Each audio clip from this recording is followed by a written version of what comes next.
Let's go next to Damori from Texas. Damori from Texas, welcome to the program. What's on your mind today?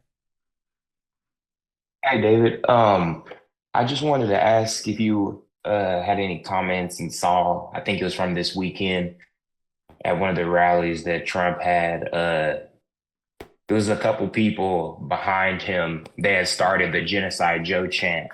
And Mm, then I wouldn't say the whole crowd picked it up, but a good amount of people picked it up. And then, Trump goes on and says, yeah, whatever, they're not wrong, they're not wrong, stuff like that. And Breaking Points and another show covered it, so I just wanted to see what you had to say about it. yeah, it wasn't obvious to me that Trump even understood what it was in reference to. Like Trump seemed kind of confused to me about it.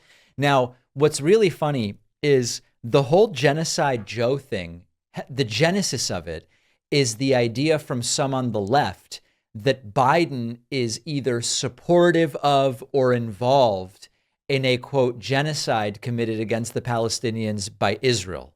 That's the genesis of it. The really funny thing about it being chanted at a Trump rally is that, and of Trump saying it's true, is that both Trump and his followers all are much more interested in an even more laissez-faire policy with regard to letting Likud and Netanyahu and Israel do whatever the hell they want with Gaza.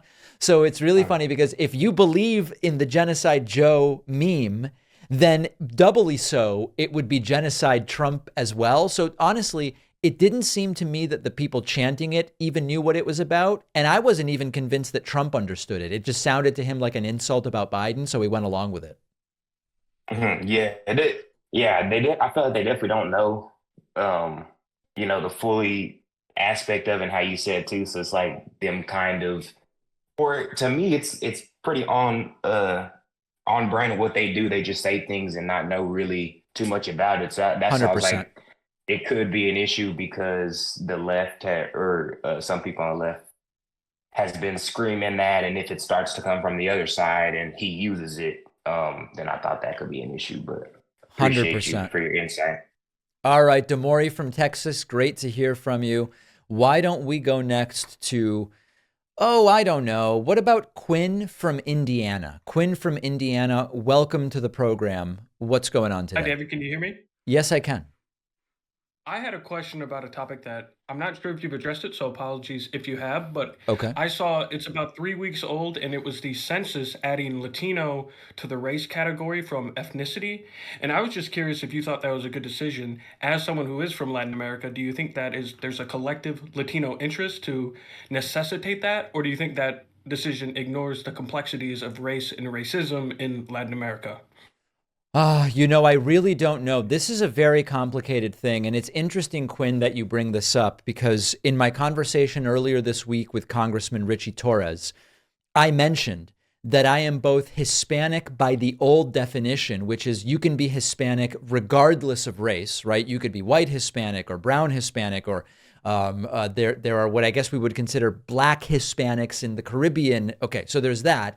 And separately, ethnically, I'm Jewish. And we know that that is a distinct ethnicity from white, particularly due to the very dramatically different prevalence of certain diseases among those who are Jewish versus those who are not. So anyway, a post popped up on the subreddit saying, David, you're just a white guy. You're the last thing from a minority. And it's exactly the sort of left-wing gatekeeping around this issue that Richie and I were talking about, how it really makes no sense whatsoever. So it's really interesting that this comes up now. Now, I am looking at the recent declaration from about a week ago about the updated race ethnicity standards, and I have not looked at them up until now. It seems that one, they are combining race slash ethnicity in some way. They've created a Middle East and North Africa category. Now, one of the things that's really interesting about that is there has been an argument for a long time that, and I'm going to get back to your question, Quinn, but just bear with me. There's been an argument from some that Jews should select Asian because arguably Jews originate from the Caucasus, which is technically Asia, and so Jews should select Asian, even though culturally it doesn't make any sense. Now I'm seeing that now that there's for ethnicity, there is MENA, Middle East or North African, that's a more appropriate ethnic or racial designation for Jews. Anyway, the point here is this is very fraught and complex stuff. And it really doesn't seem to me that Hispanic is necessarily a race.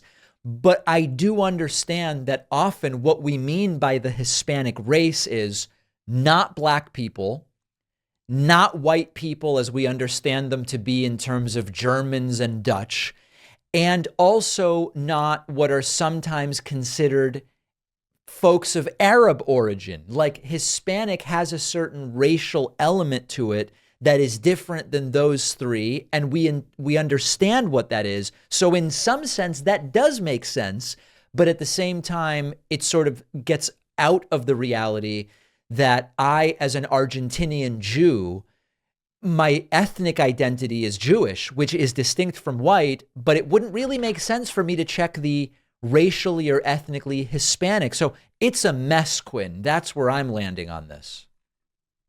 Yeah, it seems more like contextual. Like some people in Latin America would say, "Oh, I was considered white, but now in the USA, I'm considered like brown." So Now, yeah, I think here's it's a the interesting context. thing. Apparently the new definition of Hispanic or Latino is I'm gonna read it from the designation.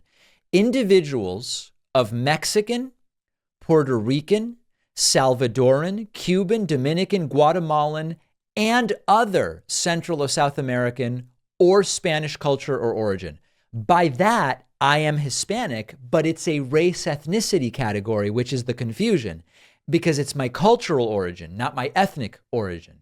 Then you get to Middle Eastern or North African. This is the new one. And it says origins in any of the original peoples of the Middle East or North Africa, including Lebanon, Iran, Egypt, Syrian, Iraqi, and Israeli.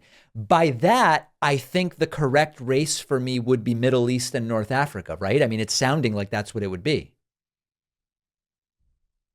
I think this just adds more confusion rather than clearing the meaning. Not sure. Yeah. Well, yeah, I mean, I don't honestly, it's all very confusing, and there are people on all sides of the political spectrum looking to cynically use this to continue discriminating one way or the other. That's the scariest part of all of it, but it's a mess. I'm going to devote a little more thought to it, Quinn, but I'm pretty sure that my new race, I have obtained a new race, is now Middle Eastern or North Africa. All right, cool. Thank you. I'm a big fan of the Yep. show, so keep up the All good right. work. Thanks, Quinn. Quinn from Indiana, helping me figure out my race in 2024, which is different, I guess, than it was last year. All right, let's take a very quick break. Very quick break. If you're holding on, hold on, because we're going right back to the phones in a moment.